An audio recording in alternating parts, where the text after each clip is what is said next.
ये वो मूर्ति है जिसने इस भारत का नव निर्माण किया, जिसने आधुनिक भारत को बनाने में अपना पूरा योगदान दिया, सर्वश्रेष्ठ दिया। तो ऐसे व्यक्ति की मूर्ति तो सरकार को क्यों लगानी चाहिए? लग जाएगी मूर्ति, क्यों नहीं लगेगी? अभी देखिए आंदोलन हुआ है, अगर आंदोलन नहीं करेंगे तो फिर इस समाज के अंदर चेतना कैसे आएगी, इसमें लड़ने की हिम्मत कैसे आएगी? फिर तो ये पड़ा रहेगा, फिर ये सोचेगा बैठेगा भगवान के भरोसे कि कुछ करके जाएगा, जादू की छड़ी घूमेगी। इस समाज को बाबा साहब अम्बेडकर ने बताया कि पानी पीने का अधिकार भी तुम्हें मैंने आंदोलन करके दिया, तो तुम्हारे जो अधिकार में देके जा रहा हूँ ये भी ऐसे नहीं बचेंगे, इसके लिए भी आंदोलन करना पड़ेगा। आप दलित आंदोलन ही करते रहो, रोटी रोजी की कोई बात ना करें। रोटी रोजी खाने के लिए देखिए पूरा जो हमारा 365 दिन होते हैं वो हमारे रोजी रोटी के लिए होते हैं, लेकिन स्वाभिमान और सम्मान अगर उस रोटी में मिला हुआ नहीं है ना तो वो रोजी रोटी कुत्ते और जानवरों की तरह है। तो हमें सम्मान और स्वाभिमान की रोटी चाहिए, ना कि हमें सिर्फ फेंका हुआ टुकड़ा चाहिए। तो इस सरकार के अंदर हमारा भी बराबर का हक बनता है। इस सरकार में, इस देश में, इस देश निर्माण में हमारी पूरी अहम भूमिका है। और भारतीय संविधान निर्माण जब भारत आजाद हो रहा था तब हमारे बाबा साहब डॉक्टर अम्बेडकर का सर्वश्रेष्ठ योगदान था, तो हम उसकी मूर्ति के लिए क्यों न लड़ेंगे? लेकिन मुख्य से तो पेट नहीं भरेगा ना। हाँ सही कहा, मिलना चाहिए अधिकार। तो जिस व्यक्ति ने अधिकार दिए हैं उसकी मूर्ति, उसका इतिहास बचाना हमारा, उनके बच्चों की एक ये जिम्मेदारी बनती है कि जिस व्यक्ति ने हमारे शरीर पर चिथड़े थे उस पर अच्छे कपड़े सूट बूट ला दिए, तो आज हम उनके लिए लड़े, आज हम उनके अधिकार, उनके दिए अधिकार और उनकी मूर्तियों को बचाए। जब इस देश के अंदर लाखों मूर्तियां चौक चौराहे पत्थर नीचे, पीपल के नीचे हजारों मूर्तियां आपको मिलेंगी, तो उन मूर्तियों से कोई दिक्कत नहीं है। राम मंदिर जैसी मूर्ति बना करके इस देश में करोड़ों रुपया बर्बाद किया गया, लेकिन बाबा साहब की मूर्ति बनी बनाई जो रखी थी, जो किसी के सर पे नहीं थी, जो किसी को परेशानी नहीं दे रही थी, जो गलत डायरेक्शन में रखी थी, उसको हटा के फेंक दिया। इसके पीछे मंशा है, इसके पीछे मंशा है। दूसरी तरफ क्यों हटाया, क्यों हटाया? निर्माण कार्य चल रहा है, वहाँ पे क्या निर्माण, वहाँ कोई निर्माण कार्य नहीं है। सौंदर्यीकरण हो रहा था, उस मूर्ति को हटाने से होगा। बाकी मूर्तियां हटाइए ना, हटाइए ना वहाँ से। मनु की मूर्ति हटाइए। क्या जयपुर कोर्ट में आज तक कोई नहीं गया?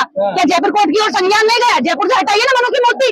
जो मनु औरत को पैर की जूती बताता है, ऐसे मनु को जूती से मारना चाहिए और उसकी मूर्ति लगाई जा रही है।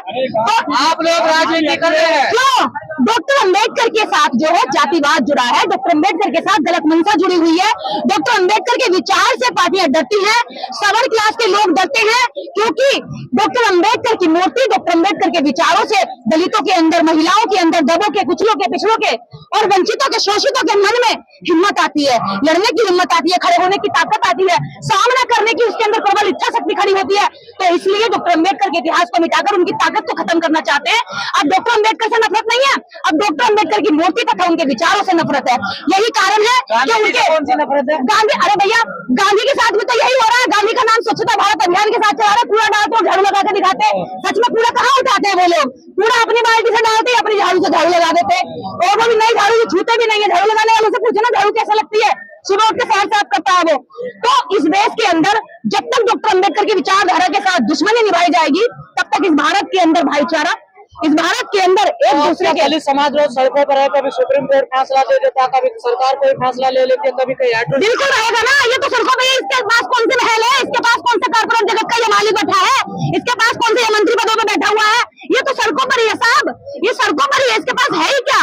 ये बताइए, सड़कों पर जब आप घूमेंगे सड़क कौन बना रहा? तो ये समाज सड़कों पर सड़क बना रहा। आप घूमेंगे भवन कौन बना रहा? तो दलित समाज भवन बना रहा। आप देखेंगे कि मंदिर कौन बना रहा? तो मंदिर की नींव और ईंट की चिनाई कौन कर रहा? दलित समाज कर रहा। आप देखेंगे यहीं पर जो नौकरी ड्यूटी दे रहा है कोर्ट में खड़े हुए लोग, ये कौन है? यही वही किसानों के, मजदूरों के और गरीबों के बच्चे हैं।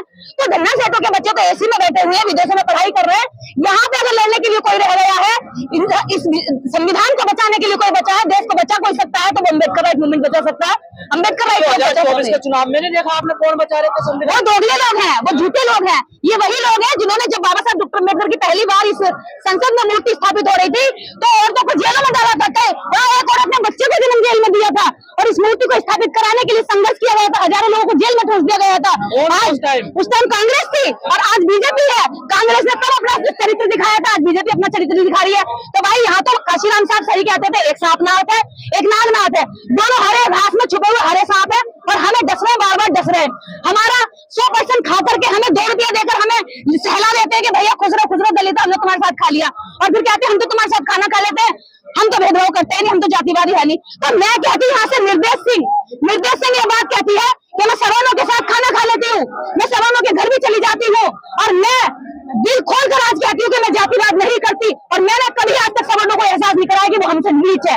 तो क्या ऐसा कहने से जातिवाद मिट गया, इससे तो घृणा बढ़ेगी, इससे तो लोगों के मन में और नफरत आएगी। और इसी नफरत को खत्म करने के लिए हम जैसे लोग यहाँ पर इस संवैधानिक दायरे में रहकर, किसी के भी हाथ में आपने हथियार नहीं देखा होगा, किसी के तलवार नहीं है, किसी के गदा नहीं है, खरसा नहीं है, पिस्तौल नहीं है, बंदूक नहीं है, कुछ भी नहीं है, असला बारूद कुछ नहीं है, बिल्कुल इस तरह से हाथ है। और हमारे पास विचार है बाबा साहब अम्बेडकर की, जो हजारों तलवारों से भी ज्यादा खतरनाक है, उसको लेकर हम लोग आंदोलन कर रहे हैं। आपका विचार? जब दलित लोग सड़कों पे हैं तो उनकी लड़ाई तो होनी चाहिए, उनके घर को, उनके लिए घर के लिए आवश्यकता है, वो सड़क से घर में जाए तो जाएगी तो भैया रुकिए मैडम, जो आपके रहबर है पार्लियामेंट में, अरे सुनो मैं बोल रहा हूँ, जो आपके रहबर हैं जो आपने चुन के भेजे हैं, हाँ। वो तो बिल्कुल भी नहीं बोल रहे। बिल्कुल सही क्वेश्चन क्या है, हाँ।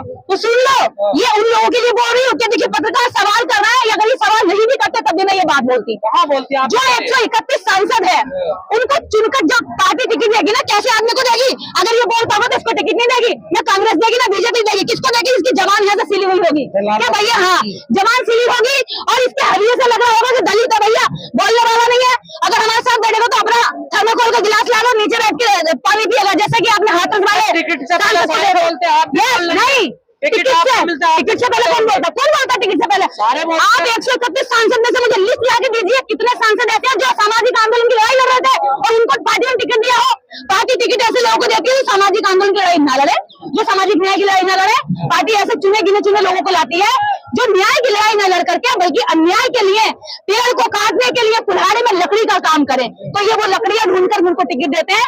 और आज उन्नत एक्ट के द्वारा हुए समझौते में जो राजनीति में रिजर्व सीटें मिली थी, उसका सबसे ज्यादा दुरुपयोग इस देश की पार्टियों ने किया है। और बाबा साहब डॉक्टर अम्बेडकर सच में उस समय वास्तव में दुखी इसीलिए थे कि इनका गलत इस्तेमाल किया जाएगा, और आज वही हो रहा है। तो इनका क्या इलाज किया जाए जो आपके रहबर बने हुए हैं? इनका इलाज ये है कि अपने अपने क्षेत्र में इनके घरों को घेरो, इनके घरों में पकड़ो, इनको पूछो कि तुम जाते तो रिजर्व सीटों से, अगर तुम्हारे अंदर दम है तो जनरल सीटों पर जीत के दिखाओ ना। अगर तुम्हारे अंदर हिम्मत और पार्टी तुम्हारे लिए कुछ करना चाहती है तो जनरल सीटों पर तुम्हें टिकट दे के देखे ना, रिजर्व सीटों पर ही क्यों देती है और रिजर्व सीटों पर ही तुम जीत के क्यों जाते हो? तो ये इनकी मंशा है कि इनके ही द्वारा हमें मरवाया जाए। लेकिन हम अब नेताओं के भरोसे बैठने वाली जनता नहीं है। जब नेता गूंगे हो जाते हैं, संसद शून्य हो जाती है, तो सड़कें आवारा हो जाती हैं। और ये सड़कें वही साबित कर रही हैं कि अब हम तुम्हारे भरोसे नहीं बैठेंगे, सरकार से तो सवाल करेंगे, साथ में जो हमारे द्वारा चुने गए हमारे सांसद और एमएलए हैं उनसे भी सवाल किया जाएगा, उनको भी घेरा जाएगा। लेकिन सड़क पर आने पर केस मुकदमे जेल में भी जाना पड़ता है। मेरा ऊपर मुकदमे चल रहे हैं, क्या फर्क पड़ता है आंदोलनकारी को जो एक बार संविधान को जान गया, मुकदमे से नहीं डरता, और भगवान उल्टा उनसे डरते हैं। आपका आंदोलन जी भी आपका तो काम है ये। तो क्या हो गया? काम है तो क्या हो गया? हम खाना नहीं खाते, आम जनता ही है। मैं कौन से धन्ना से की औलाद हूँ भाई? मैं कौन से कारपोरेट जगत की लाडली औलाद हूँ? मैं कहाँ अभी हवाई जहाज से उतरी हूँ क्या? मैं भी टेम्पू से आई हूँ और मैं खेतों में काम करने वाले मजदूर की बेटी हूँ। तो आप मुझे आम जनता नहीं मानते तो किसको मानते हैं फिर? आपको तो जेल आना जाना नहीं तो क्या मतलब? ऐसा आना जाना लगने के लिए 10-20 लोग कुर्बानी देने वाले आगे खड़े होंगे, तभी इस देश के अंदर आजादी की लड़ाई लड़ी जा सकती है। अगर सब यही कहेंगे मैं तो घर में रहूंगा भैया, मुकदमे मैं नहीं झेलूंगा, तो फिर ये लड़ाई नहीं लड़ी जाएगी।